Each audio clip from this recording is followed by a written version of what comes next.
গণঅভ্যুত্থান যে স্পিরিটের কারণে হয়েছে সেই স্পিরিট আমরা মানুষের মাঝে ছড়িয়ে দিতে চাই।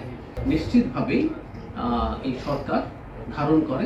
মুক্তিযুদ্ধ মন্ত্রণালয়ের উদ্যোগে 16 জুলাই সকালে রায়ের বাজারে জুলাই শহীদদের কবরের পাশে দোয়া মোনাজাত ও ফাতিহা পাঠ, রংপুর রোকেয়া বিশ্ববিদ্যালয় আবু সাইদ স্মরণে আলোচনা সভা, প্রমাণপত্র প্রকাশ, প্রাইভেট বিশ্ববিদ্যালয়ের রেজিস্ট্যান্স ডে উদযাপন, মাদ্রাসা শিক্ষার্থীদের রেজিস্ট্যান্স ডে উদযাপন এবং 5 আগস্টে তো সংবর্ধনা আছে জুলাই শহীদ এবং যোদ্ধা পরিবারগুলোর।